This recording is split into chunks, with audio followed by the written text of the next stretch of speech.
요즘 장 보러 가면 물가 때문에 깜짝깜짝 놀라시죠? 물가는 미친 듯이 오르는데 내 통장 잔고와 예금 이자는 왜 항상 제자리 걸음일까요? 아마 다들 한 번쯤 이자가 조금이라도 더 높은 곳은 없을까 고민해 보셨을 겁니다. 그런데 만약 여러분에게 매우 안전하면서도 일반 은행보다 훨씬 높은 이자를 줄 수 있는 새로운 금융기술이 등장했다면 어떨까요? 당연히 당장 그곳으로 돈을 옮기고 싶겠죠.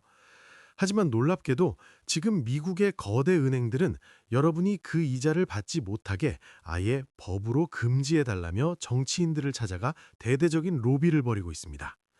자본주의의 심장인 미국 워싱턴 DC에서는 도대체 무슨 일이 벌어지고 있는 걸까요? 오늘 영상에서는 은행들이 숨기고 싶어하는 충격적인 진실을 낱낱이 파헤쳐 드리겠습니다.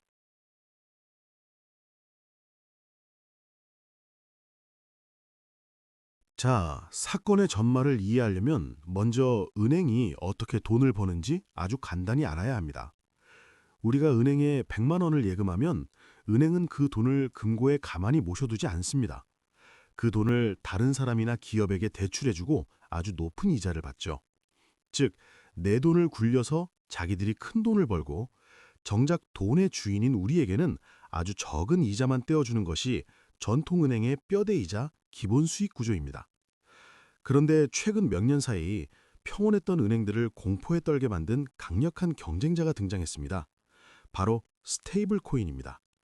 스테이블 코인이 뭐냐고요? 이름 그대로 가치가 안정적인 암호화폐입니다. 1달러짜리 지폐를 인터넷에서 쉽게 쓸 수 있게 디지털 상품권으로 바꿔놓았다고 생각하시면 쉽습니다.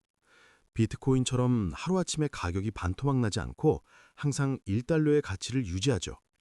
그런데 이 스테이블 코인을 전문 지갑이나 거래소에 예치해두면 중간에서 이익을 크게 떼어가는 은행이 없기 때문에 일반 예금보다 훨씬 높은 이자를 받을 수 있습니다. 투자자나 서민들 입장에서는 어? 달러처럼 안전한데 이자는 은행보다 훨씬 많이 주네?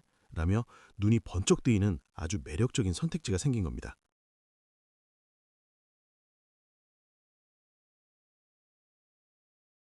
상황이 이쯤 되자 은행들은 발등에 불이 떨어졌습니다.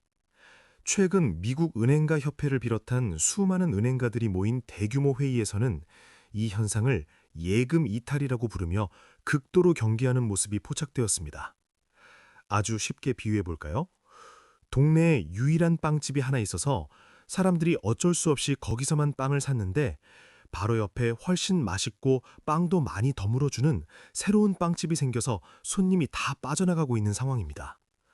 손님들이 은행 통장에서 돈을 빼서 스테이블 코인으로 옮기면 은행은 대출해줄 종잣돈이 없어지고 결국 막대한 타격을 입게 됩니다.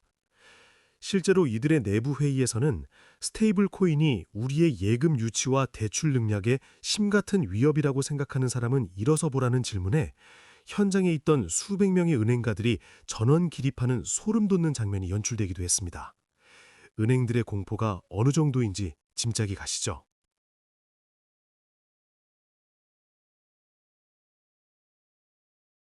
그렇다면 은행들은 이 위기를 어떻게 극복하려 할까요? 우리도 고객들에게 이자를 더 많이 줍시다. 서비스를 혁신합시다. 라고 정정당당하게 경쟁할까요? 절대 아닙니다. 이들은 워싱턴 DC로 몰려가 정치인들과 상원 의원들을 상대로 막대한 자본을 동원해 로비를 시작했습니다. 이들의 주장은 아주 노골적입니다. 사람들이 스테이블 코인을 가지고 있다고 해서 이자나 수익을 주는 것을 완전히 불가능하게 막아버리는 법을 만들어 달라는 겁니다. 더 화가 나는 건 일부 정치인들조차 표밭과 정치 자금을 의식해 이런 은행들의 억지에 동조하고 있다는 사실입니다. 물가 상승을 이겨내고 조금이라도 자산을 불려보려는 평범한 서민들의 유일한 사다리를 기득권인 은행과 정치인이 합심해서 걷어차고 있는 셈입니다. 우리가 이자를 더 받을 수 있는 기회를 본인들의 기득권 유지를 위해 법으로 막아버리겠다니. 정말 영화에나 나올 법한 디스토피아적인 현실 아닌가요?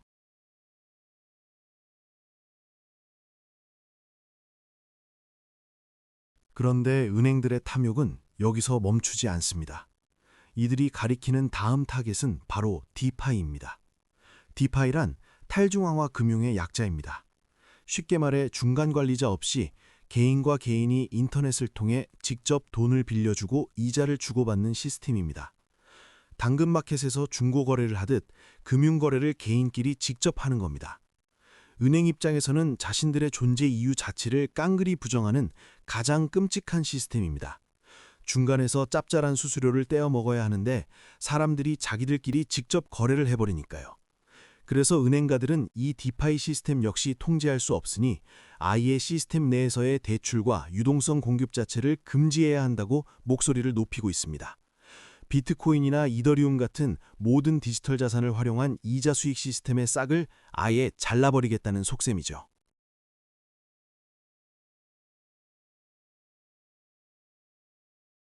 자, 이제 전체적인 그림이 보이시나요? 오늘 이야기의 본질은 아주 간단 명료합니다.